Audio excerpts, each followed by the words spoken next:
Hari apa ini? Setiap hari Kamis. Risalah setiap hari. Tadi itu hari Jumat. Ya. Assalamualaikum warahmatullahi wabarakatuh. Alhamdulillahi rabbil alamin, wassalatu wassalamu ala asyrafil anbiya'i wal mursalin wa ala alihi wa ashabihi ajma'in, amma ba'd. Kaum muslimin pendengar RRI rahimakumullah, kita berjumpa di subuh hari ini. Saya Awaluddin Umar Lado Angin bersama Ustazah Hasniati SS MAG. Kita berjumpa di subuh hari setelah kita melaksanakan sholat subuh. Ya, kita berbincang-bincang tentang fenomena bagaimana etika, akhlak anak-anak kita sekarang ini terhadap orang tuanya. Ya, kedua orang tuanya, bahkan kalau di sekolah itu pengganti orang tua adalah guru. Ya. Orang tua di rumah, ya, kedua orang tua, perkembangan anak sekarang ini ya, luar biasa. Tidak sama dengan orang tua, tidak sama dengan kita dulu. Zaman kita dulu begitu. Sekarang ini sudah banyak pengaruh. Ya.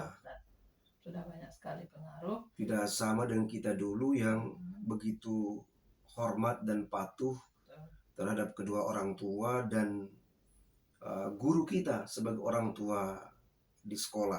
Ya. Bagaimana Ustazah melihat perkembangan anak-anak sekarang? Perkembangan anak-anak dengan sikap anak-anak terhadap orang tuanya. Kalau Ustazah melihat itu seperti apa itu? Apakah Ustazah ya punya anak di rumah? Ya, bagaimana sikap mereka terhadap kedua orang tuanya dengan hadirnya ini Ustazah? Handphone. Ini dengan hadirnya ini. Iya, betul sekali. Pengaruh HP ini yang sangat merusak. Ya, jadi menurut Ustazah ya sangat berpengaruh ya. Ya, tapi sih sebenarnya tergantung juga. Ya. Makanya kenapa perlu pendampingan orang tua. Orang tua istilahnya memang harus kepo sama anak. Oh begitu. Iya, tidak boleh kita membiarkan anak terus-terusan hanya berkomunikasi dengan handphonenya. Kadang-kadang anak sekarang ya. Iya. Misalnya kalau yang kita panggil sekali dua kali belum bergerak, apalagi kalau dia lagi sedang asiknya main game. Main game. Jangan game ganggu. Di HP di ya? HP. Masya Allah. Ya. Jangan diganggu, dia tidak bakalan berhenti tuh. Dan mungkin juga tidak bakalan menyahut juga panggilan. menyahut, cuma tidak bergerak. Kadang-kadang juga tidak menyahut. Nah, makanya kalau menurut saya, kan memang kita tidak bisa pungkiri bahwa barang ini bisa menjerumuskan kita, bisa juga bermanfaat. Betul sekali. Ini Ustazah, ini HP saya misalnya, kita orang tua jadi betul. Ya ada Al-Quran bisa kita simpan di dalam ini. Betul. Ya kitab-kitab, hadis, apa semua ceramah-ceramah kita bisa simpan di situ. Kita bisa cari materi apapun, ceramah apapun ada di sini. Tapi HP-nya anak kita kira-kira ada enggak itu Al-Quran di dalamnya? Oh jadi Ustazah melihat seperti itu ya? Ya, saya melihat seperti itu. Namun mungkin disinilah pentingnya kita sebagai orang tua harus memberi contoh dulu. Iya. Contoh, pembiasaan baik. Silahkan main game, boleh saja. Kan namanya anak-anak memang eranya. Iya. Sekarang kan sudah tidak ada lagi permainan tempo dulu yang menggunakan alat-alat tradisional. Itu sudah tidak ada memang. Jadi silahkan, selama misalnya permainan game-game itu bisa memacu dia punya daya pikir lebih gesit berpikir. Misalnya di situ mungkin game-game yang menantang dia untuk semacam itu, yang kayak dulu TTS itu, mengisi yang seperti itu bagus. game-game seperti itu bagus, tapi kalau anak-anak main game-game yang perang-perangan sebaiknya jangan, karena itu juga berpengaruh kepada jiwanya dia, yang akhirnya membuat anak itu selalu berontak. Jadi dan saya kira Ustadz akan lebih bagus, karena saya melihat dari 4 anak saya ini, yang ada yang saya sekolahkan di pondok, ada yang kemarin tidak tahan pondok, jadi dia tinggal di rumah. Nah, ini yang seperti ini harus benar-benar pengawasan ketat. Kalau di pondok itu saya kira aman. Jadi kalau memang punya anak, ya masukkanlah di pesantren, karena itu sudah menjamin dia dari sisi akhlaknya, kemudian sudah tidak pegang HP lagi, pengaruh HP sudah tidak ada di situ, karena memang dilarang membawa HP. Tapi kalau anak-anak di rumah kita harus banyak proaktif untuk mengontrol. Mengontrol. Nah, apalagi kalau anak-anak itu tidak punya HP kan susah juga kalau misalnya pulang sekolah mau dijemput, tidak tahu informasi dari mana. Tapi harus ada HP-nya. Tapi kita dulu tidak begitu, Ustazah ya. Tapi anak-anak sekarang ya mungkin sudah termanjakan dengan teknologi. Dia harus punya HP. Menurut orang tua bahwa bagaimana anak tidak punya HP, bagaimana kita bisa menelpon menghubungi dia, padahal kita dulu tidak begitu. Apalagi kan sekarang itu anak-anak memang sudah zamannya IT. Ketika kemudian, dia belajar kadang-kadang menggunakan aplikasi di handphone. Betul. Jadi tidak bisa memang menghindari ini. Jadi begini Ustazah, mendengar apa yang dipaparkan Ustazah tentang perilaku anak, bagaimanapun perilakunya, dia tetap harusnya tetap menghormati dan menghargai kedua orang tuanya. Kecuali orang tuanya menyuruhnya dia untuk melakukan hal-hal yang buruk. Apalagi mempersekutukan Allah Subhanahu wa taala. Dia mengajak orang tuanya menyimpang orang tua mengajak anaknya menyimpang dari ajaran agama, bahkan sampai menyekutukan Allah, berbuat yang musyrik. Ini baru anak itu melawan. Saya kira itu kalau istilah seperti itu tidak kita bahwa musyrik dalam arti mungkin ada syirik-syirik kecil, Ustaz, tidak sadari. Jadi maksud saya anak itu, kita membaca fenomena anak seperti itu tadi karena pengaruh teknologi dan lain sebagainya. Tetapi bagaimanapun majunya teknologi, bagaimanapun pengaruhnya teknologi terhadap perkembangan anak, dia tetap harus lebih menghargai orang tuanya daripada teknologi yang ada di hadapannya itu. Karena ini sudah 14-15 abad yang silam itu Allah sudah peringatkan hal itu. Bagaimana dia harus menghargai dan menghormati kedua orang tuanya. Sampai di sekolah dia harus menghargai gurunya. Ustazah, dalam surah Luqman, tidak salah ya Ustazah ya. Nasihat Luqman kepada anaknya. Nasihat Luqman kepada anaknya itu seperti di dalam surah ini Ustazah. Luqman, Ustazah bisa baca ayatnya itu Ustazah. Di sini firman Allah, wa in jahadaka fala an tusyrika bi ma laysa laka bihi ilmun fala tuti'huma wa sahibhuma fid dunya ma'rufa wattabi' sabila man anaba ilayya summa ilayya marji'ukum fa unabbi'ukum bima kuntum ta'malun. Dan jika keduanya memaksamu untuk mempersekutukan aku dengan sesuatu yang engkau tidak mempunyai ilmu tentang itu, maka janganlah engkau menaati keduanya. Ini. Sebenarnya ini Ustaz, ayat ini kalau melihat konteks ayat dahulu kan, konteks masa lalu itu memang yang langsung syirik, menyekutukan Allah. Tapi kalau saya kira untuk kita bawa ke fenomena sekarang, sama juga sebenarnya dengan HP. Betul itu. Ini dia bisa membuat dia syirik ketika misalnya sudah waktu sholat, orang tua membelikan ini tapi tidak dikontrol, biar waktu sholat anak-anak juga tetap main HP. Betul sekali Ustazah. Jadi ada waktunya Ustaz, maghrib semua harus simpan lagi. Kalau tidak ada PR jangan dipegang-pegang sampai pagi. Jadi jika dia lebih mengutamakan main HP ketimbang beribadah ketika ada panggilan azan dan sebagainya, nah itu namanya sudah mengarah kepada kesyirikan. Dia lebih mengagungkan HP-nya daripada suara azan yang berkumandang. Jadi ini ayat jika kedua orang tuanya itu menyuruh kepada ini, ini kamu lebih bagus kalau main HP daripada pergi mengaji misalnya, itu baru dia melawan. Tapi ini terjadi terbalik ini, anaknya yang lebih mengarahkan dirinya kepada kemusyrikan daripada orang tuanya. Jadi orang tua yang bisa dilawan, bisa tidak ditaati perintahnya, manakala dia mengarahkan kamu kepada kemusyrikan. Kemudian dan pergaulilah keduanya di dunia ini dengan ma'ruf, dengan baik. Dan ikutilah jalan orang yang kembali kepadaku. Kemudian hanya kepadaku tempat kembalimu, maka akan aku beritahukan kepadamu apa yang telah kamu kerjakan. Ini.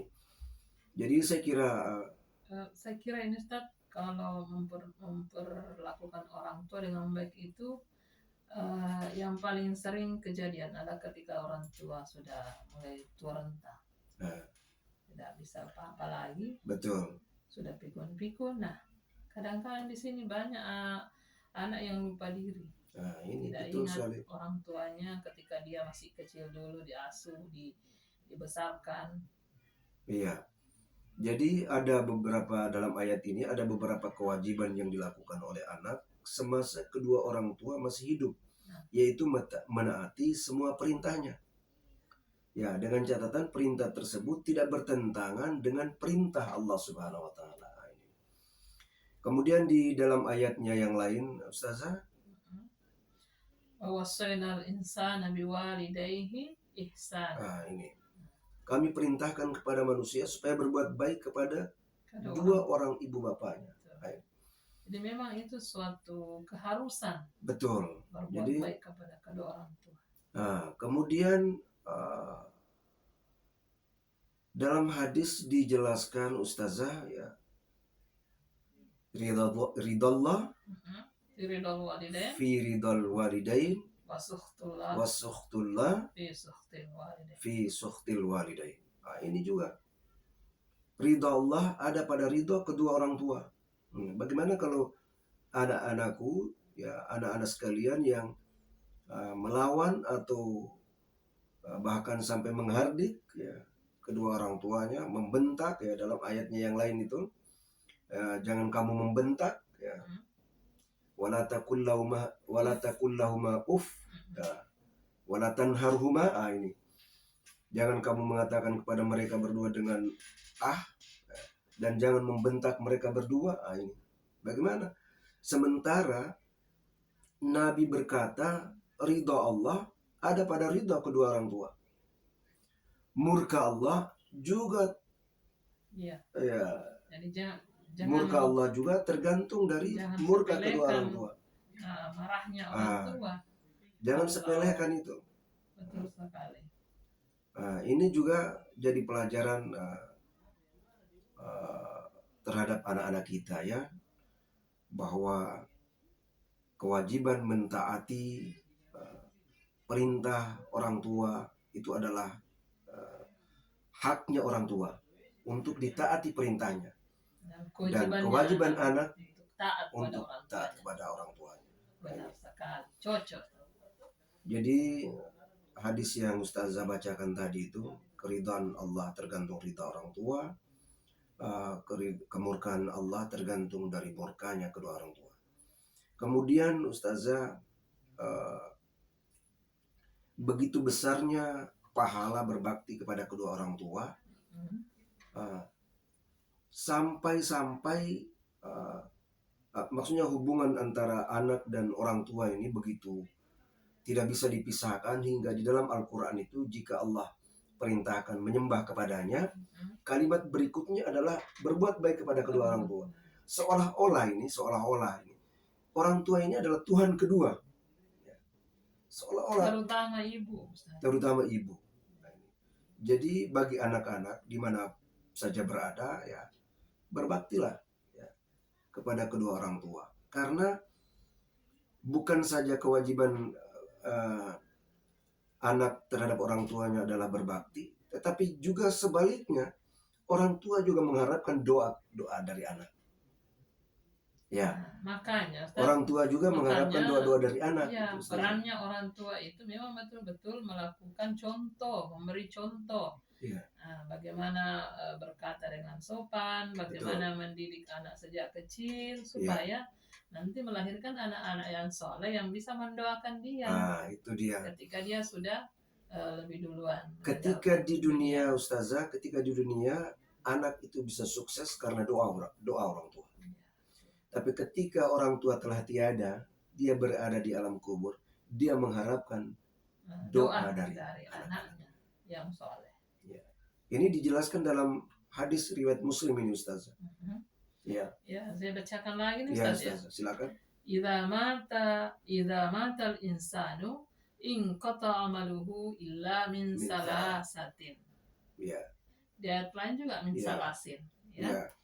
Min sadaqatin jariyah wa ilmin yuntafa'u bih wa waladin shalihin yad'ulah. Ini dia mengharapkan ketika kita di dunia kesuksesan kita karena doa orang tua, ketika beliau sudah tidak ada, dia mengharapkan doa. Kedua orang tua sudah tiada, dia mengharapkan doa dari anak-anak. Sebagaimana hadis yang dibacakan Ustazah tadi itu. Wa waladin shalih. Jika seseorang meninggal dunia, terputuslah seluruh amalnya kecuali tiga perkara. Satu, amal jariah, sedekah jariah. Ya, dua, ilmu yang bermanfaat, dan yang ketiga doa anak soleh. Benar sekali. Begitu Ustazah ya. Dan berbakti kepada kedua orang tua ini adalah amalan yang tentu sekali amalan yang apa Ustazah itu? Dicintai Allah ya. Amalan yang sangat dicintai oleh Allah Subhanahu wa taala. Ya. Sangat banyak saya kira kisah-kisah yang menggambarkan tentang bagaimana baktinya seorang anak kepada orang tuanya. Kemudian ada lagi Ustazah ya. Bagaimana pahala yang didapatkan oleh anak ketika dia berbakti kepada kedua orang tua.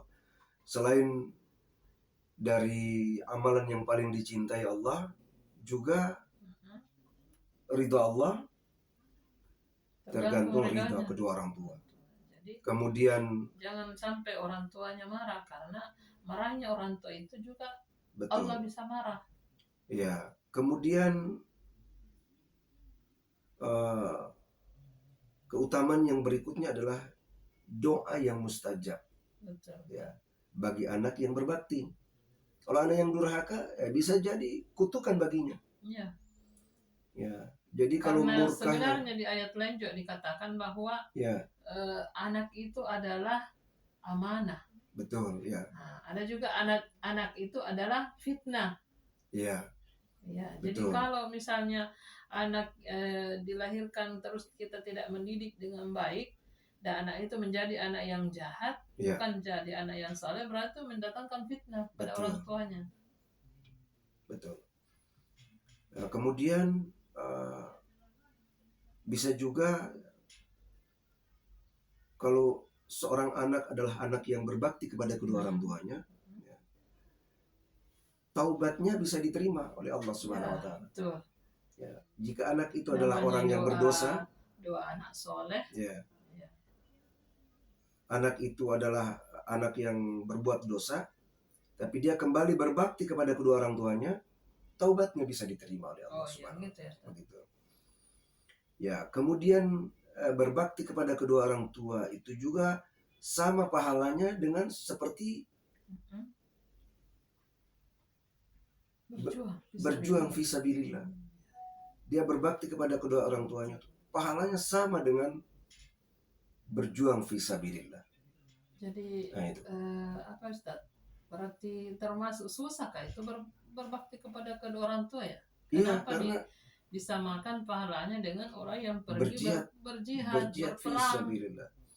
Ya karena berat ini Ustazah, berat juga karena setiap anak ketika dia sudah remaja, sudah menjadi apa-apa, dia sudah menjadi apa-apa, itu sering ada kesombongan, sering dia melupakan orang tuanya. Makanya kalau cerita si maling kundang itu bisa kita ambil pelajaran di situ. Sinetron Ustaz membela si maling kundang.